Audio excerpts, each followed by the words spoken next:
Ça fait plusieurs mois qu'on voit que la Russie est bloquée aux alentours de Pokrovsk, qui est un nœud logistique très important pour la défense du Donbass pour les Ukrainiens, et vraiment l'un des objectifs importants pour la Russie avant de se lancer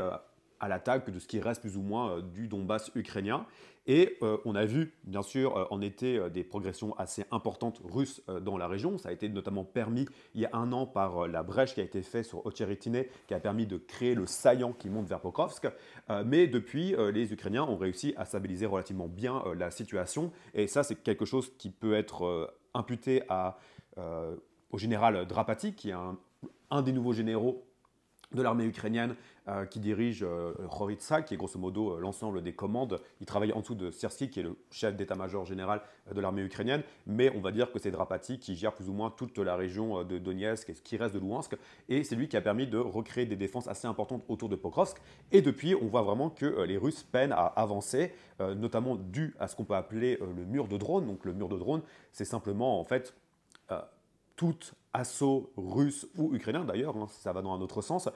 qui est mis à mal par des essaims de drones qui continuent continuellement à voler contre les assaillants russes. Et ça, c'est aussi l'une des conséquences du changement de stratégie des Ukrainiens qui ont commencé à investir de manière assez massive dans leur production nationale de drones, avec des estimations de plus de 10 000 drones par jour utilisés sur l'ensemble des fronts.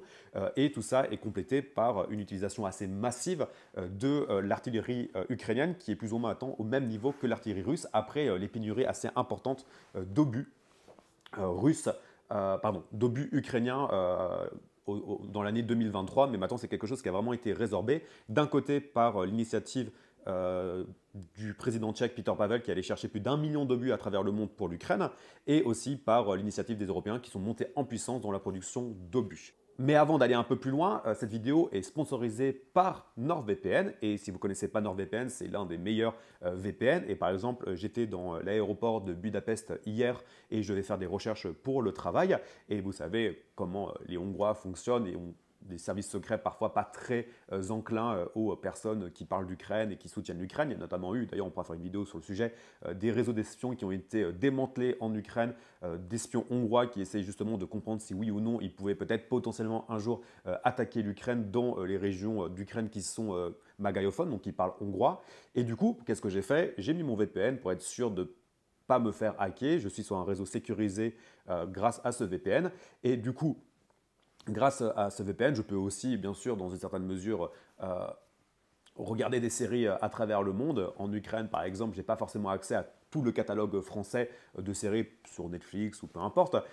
Pareil, si j'ai envie de voir des séries aux États-Unis, j'utilise NordVPN. Et si vous voulez soutenir mon travail, soutenir la chaîne, j'ai un lien d'affiliation dans la bio. Et si vous êtes intéressé par ce produit, je vous invite à cliquer dessus. Et moi, de mon côté, je remercie NordVPN pour leur soutien. Et on peut continuer la vidéo. Et pour ceux qui ne me connaissent pas, je m'appelle Joseph Roche. Je suis correspondant en Ukraine. Et sur cette chaîne, on parle d'Ukraine, mais aussi de géopolitique de manière assez générale. Et d'ailleurs, si ça vous intéresse, je vous invite à vous abonner. Donc, on parlait des ensembles des fronts en Ukraine qui sont plus ou moins complexe. Alors vu de loin, on a toujours l'impression que ça avance pas, mais quand on zoome un peu, on voit que quand même les Russes continuent à grignoter, grignoter, grignoter. Et comme on va voir un peu sur cette carte ici, comme vous voyez, il y a vraiment eu une stagnation russe assez importante autour de Pokrovsk, et aussi d'ailleurs, comme vous pouvez voir sur la carte, sur des endroits comme Udachne, les Ukrainiens, notamment à l'initiative de Drapati, ont pu faire des petites offensives locales pour permettre aux Ukrainiens d'avoir,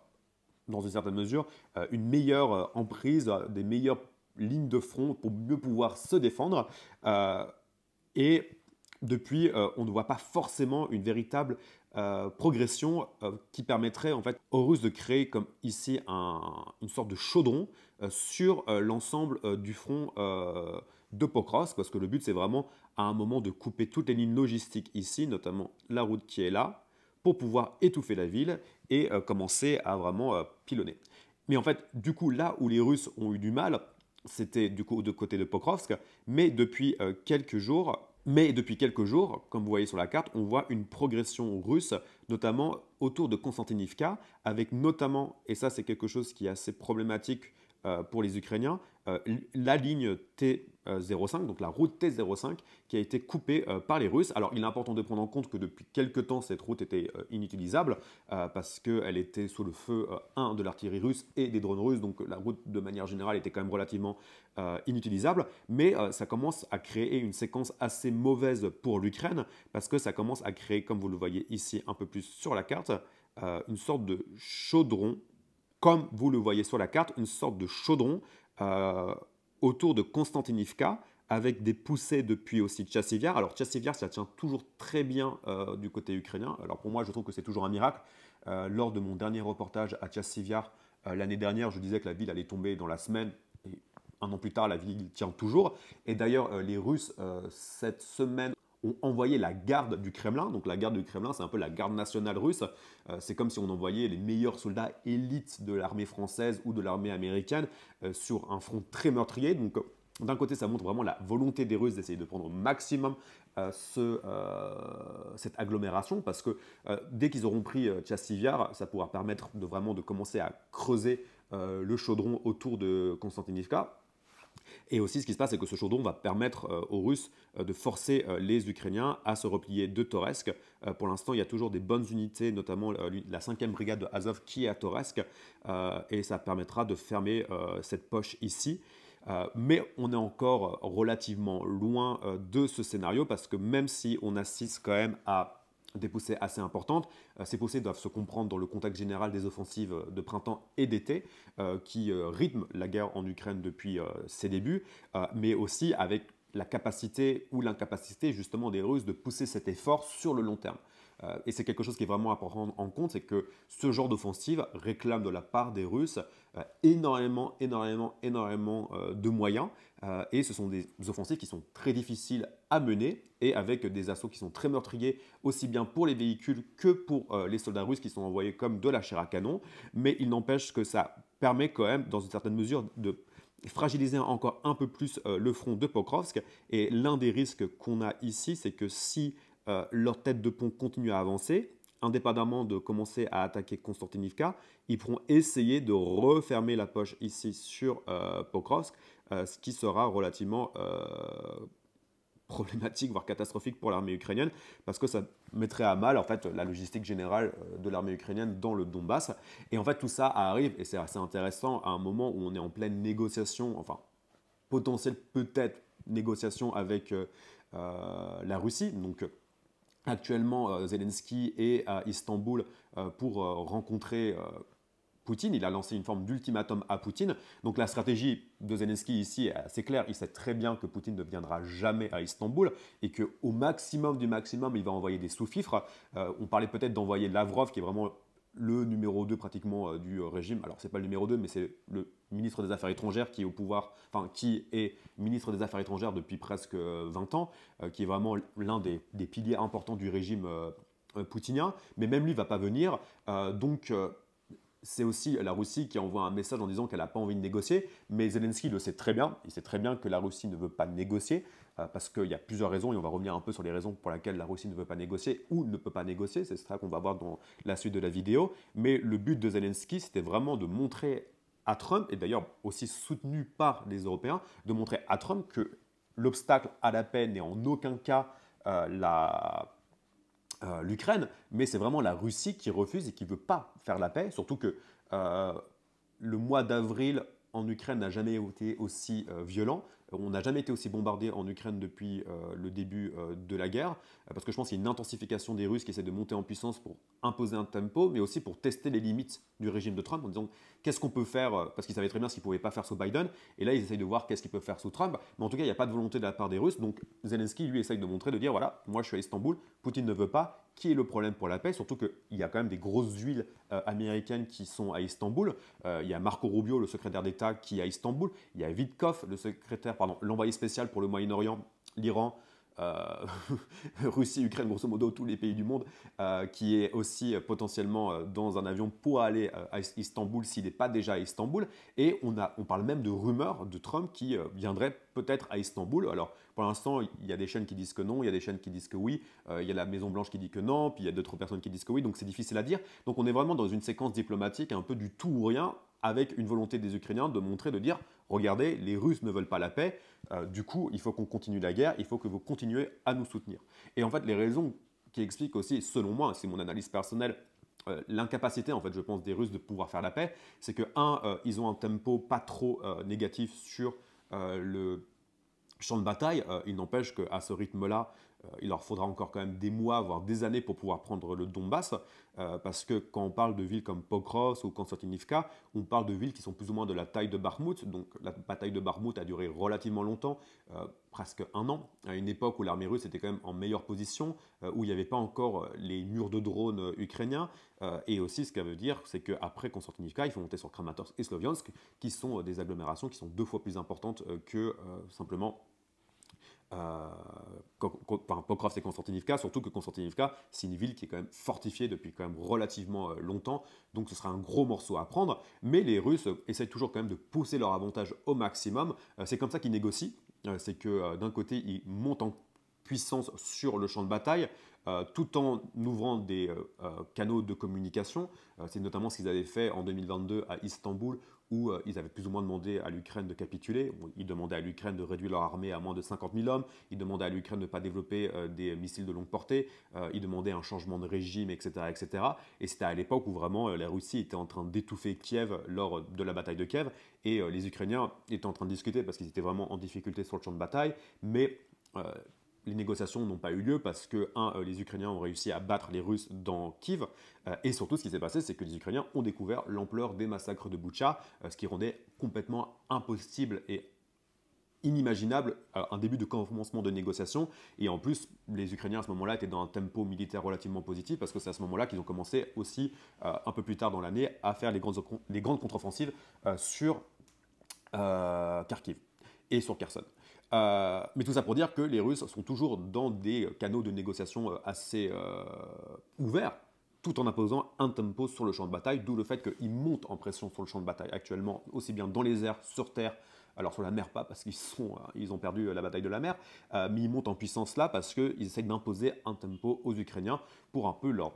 tordre le bras dans les négociations. Mais encore faut-il que ça marche, ce qui n'est pas forcément le cas. Et après, moi, ce que je pense aussi, c'est que, indépendamment de tout ça, c'est que je ne suis pas sûr que les Russes peuvent arrêter la guerre. Et la première raison, c'est parce qu'ils n'ont pas atteint leurs objectifs, et ce serait un aveu de faiblesse énorme envoyé à leur opinion publique, parce que même si la Russie est une dictature, elle va composer avec une forme d'opinion publique, notamment des milliers, des centaines de milliers de soldats qui sont envoyés au front, plus de 100 000 qui ont été tués selon des sources OSINT de Medusa, avec du coup plus ou moins 500-600 000 pertes russes à minima. Du coup, il faudra répondre de ça. Donc, la Russie ne peut pas arrêter la bataille du Donbass en disant ah ben en fait on a pris Bakhmout, les objectifs ne sont pas respectés et ça fait 3 ans en fait qu'on essaye de pousser en Ukraine, mais dans les faits concrètement on a pris Avdiivka et Bakhmout et c'est plus ou moins tout. C'est plus ou moins les 2 grandes villes, Bakhmout 60 000 habitants, il ne faut pas oublier, qu'ils ont pris depuis 2022. Donc ça, c'est la raison numéro 1, c'est que je pense que d'un point de vue tout simplement d'aveu de faiblesse et de politique interne, ils ne peuvent pas arrêter la guerre. Deuxièmement, leur économie est maintenant complètement en économie de guerre, et on ne peut pas arrêter une économie de guerre comme ça du jour au lendemain, donc c'est compliqué d'arrêter ce genre d'économie, surtout que quand on a mis 40%, enfin ils mettent 40% de leur budget dans la guerre actuellement, donc difficile de stopper ça. Et aussi, ce qui se passe, c'est que je pense, à titre personnel, les Russes doivent composer aussi avec leurs alliés, et les Russes ne sont pas en position de force dans les relations qu'ils ont avec ces alliés. Il y a vraiment ce qu'on peut appeler vraiment un axe anti-Occident, peu importe ce que ça veut dire, dans lequel on a l'Iran, la Corée du Nord, la Chine et la Russie. Et la Russie, dans ces relations-là, n'est pas en position de force parce qu'elle dépend des Nord-Coréens qui lui fournissent de l'armement, et qui, en échange de quoi, réclament beaucoup de choses, que ce soit du gaz ou des nouvelles technologies. Ils sont dépendants des Iraniens aussi, qui les fournit en matériel militaire, que ce soit les Shahid, etc., et en échange de quoi les Russes les aident à obtenir l'arme nucléaire. Et après, il y a tout simplement la Chine, dans laquelle la Russie est dans une forme de servitude, voire de vassalité. Et le fait d'arrêter la guerre aujourd'hui, à mon sens, ça c'est mon analyse personnelle, serait d'envoyer un aveu de faiblesse énorme de ce bloc anti-occidental, dirigé par la Russie et par la Chine, en disant, voilà, après 3 ans de guerre et en ayant mis 40% de notre économie en état de guerre, on a réussi à prendre Pokrovsk et c'est tout, et du coup, ou Bakhmout et c'est tout, et du coup on est obligé d'arrêter. D'où le fait en fait que les Russes ne peuvent pas arrêter la guerre pour ces raisons-là, et ils vont exploiter leur avantage au maximum, et moi je ne pense pas qu'il va y avoir de négociations concrètes vraiment d'ici l'hiver, enfin d'ici le début de l'hiver, parce que je pense que les Russes vont essayer de pousser au maximum leur avantage pendant l'été pour essayer de prendre un maximum de territoire pendant l'été, et après peut-être potentiellement quand les combats vont ralentir en hiver, on va commencer à rentrer dans un cycle de négociations plus important, sauf si bien sûr Donald Trump essaie encore une fois de siffler la fin de partie, à savoir de dire, bon voilà, le problème c'est les Russes, donc on va armer les Ukrainiens comme jamais, et là les Ukrainiens vont être dans une position peut-être positive pour potentiellement pousser les Russes à la négociation en disant, voilà, je ne sais pas, j'invente, hein, l'Amérique dit, on vous donne 1000 Atacams, 1000 missiles Tomahawk et 1000 chars Abraham, maintenant vous y allez et vous imposez un tempo tellement important aux Russes sur le champ de bataille que les Russes, pour essayer de maintenir les gains territoriaux qu'ils ont eus, vont être obligés de signer une paix. Et ça, c'est ça qui est possible, parce que, et c'est un peu mon avis personnel, et c'est l'avis de pas mal aussi d'analystes, c'est que Trump a essayé son reset avec la Russie, comme la France a essayé son reset avec la Russie en 2017 avec Macron, comme l'Allemagne a essayé son reset avec la Russie, mais chaque fois que la France, l'Allemagne, les autres pays ont essayé de faire des resets avec la Russie, ça a toujours capoté parce que les Russes ne veulent pas. Euh, Parce que je pense même que en fait, l'identité même du régime de Poutine est dans la défiance vis-à-vis de l'Occident. Et rentrer en négociation avec enfin, rentrer en alliance avec les Occidentaux, ce serait se mettre en porte-à-faux directement avec la Chine, ce qui n'est pas possible étant donné que la Russie est plus dans une forme de servilité vis-à-vis de la Chine que véritablement une relation équilibrée. Et surtout, ce serait remettre en cause l'identité même du régime de Poutine. D'où le fait que je pense que Trump a essayé son reset. Le reset est en train de foirer. Et encore une fois, et c'est ce que je répète souvent dans mes vidéos, c'est que les États ne sont pas alliés parce que les dirigeants ne s'aiment pas. C'est pas parce que Biden n'aimait pas Poutine que la Russie et l'Amérique se détestaient. C'est parce que ce sont des États qui, d'un point de vue structurel, sont en opposition sur tellement de dossiers, que ce soit au Moyen-Orient, en Afrique, dans les nouvelles technologies, même dans une certaine mesure dans les Amériques,